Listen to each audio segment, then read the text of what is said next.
What's up, guys? Welcome back to GoHamDiscGolf. I'm Big John, and this is going to be this week's This Week in Disc Golf, just to bring you guys the newest news and everything else that's going on in disc golf. And like always, I'll start off with PDGA news, and that starts off with tournaments. So this week, actually starting tomorrow, we have 4 B-tier tournaments I'm going to mention.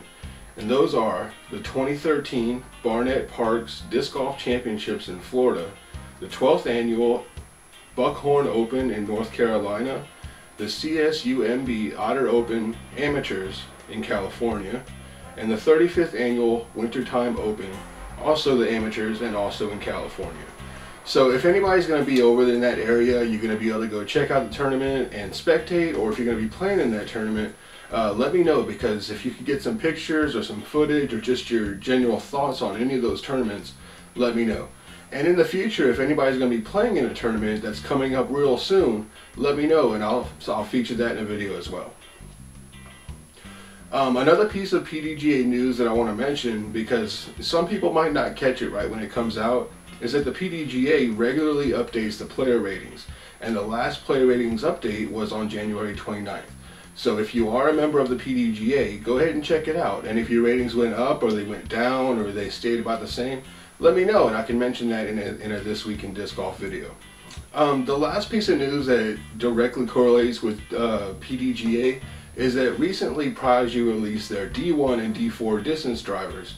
And a lot of people already know, but some people don't, that they put out 200 to 400 discs that were overweight.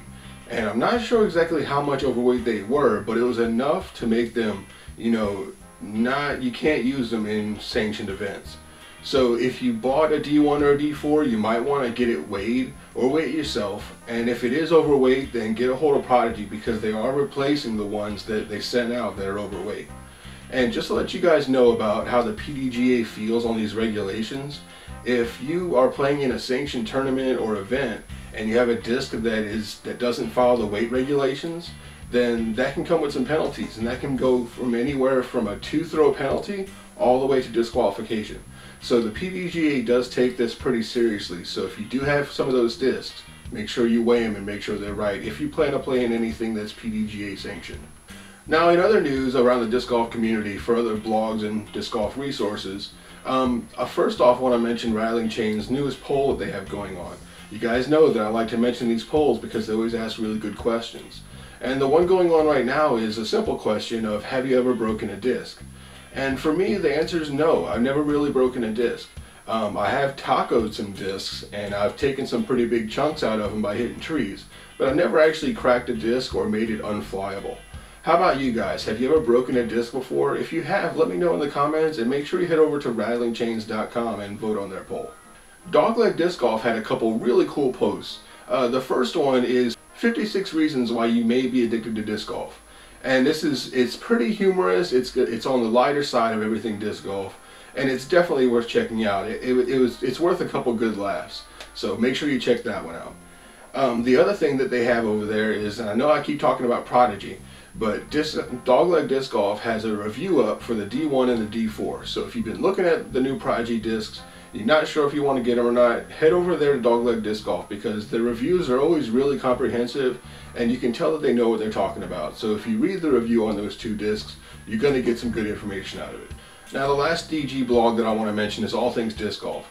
They have a really cool post up right now. It's actually an interview with Ben Askren.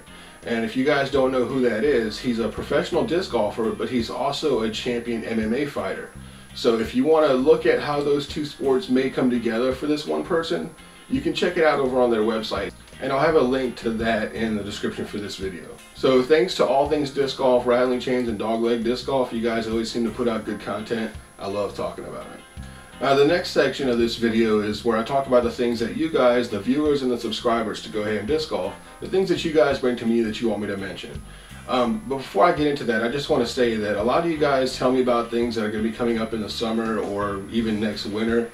I do want to talk about the stuff that you guys bring to me, but I like to keep it to a week-to-week basis, because I like to talk about things for you guys that are going on this weekend, or things that just happened, or things that are coming up soon. I'm not going to talk, like in this week, I'm not going to talk about a tournament that's coming up in 3 months, because people will probably forget about it by then.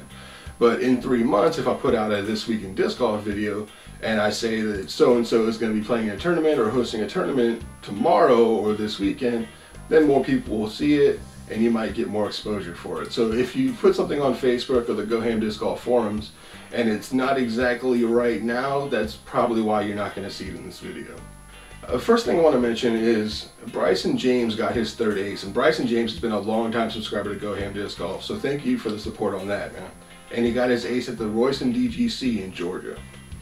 Now, Nathan Horsley and Matthew Sherman wanted me to mention the ice bowls and all the good that they can do for the communities around them and for disc golf in general.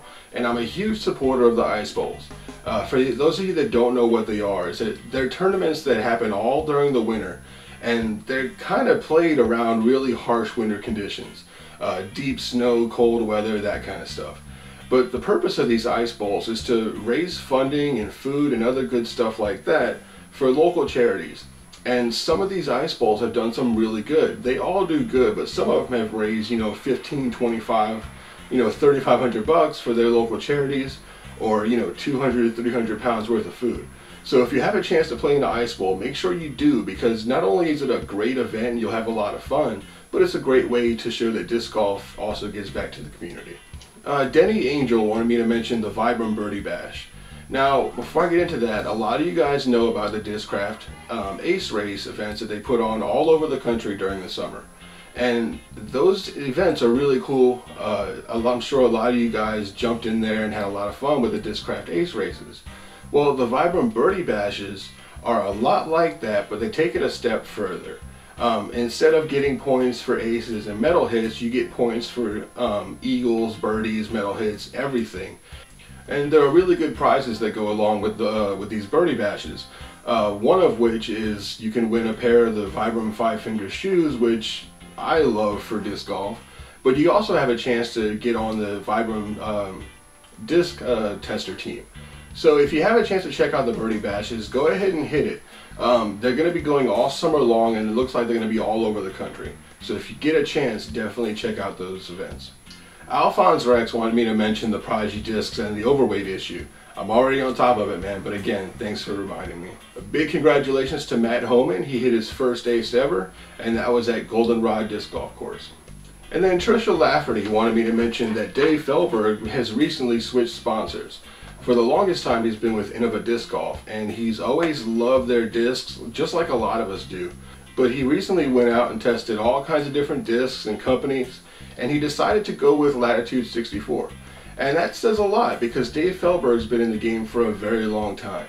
And if he's willing to jump over to Latitude 64 and all the discs that they carry, and it's not just Latitude 64, but it's also Westside discs and Dynamic discs. So that gives them a really big pool of great plastic to throw.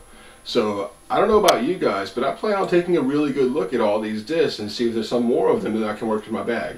And that's only because I think that Dave Fehlberg is such a seasoned player. He's got so much experience and he's so wise in the sport that he's really worth taking a look at and worth looking at what he plans on throwing in the coming year.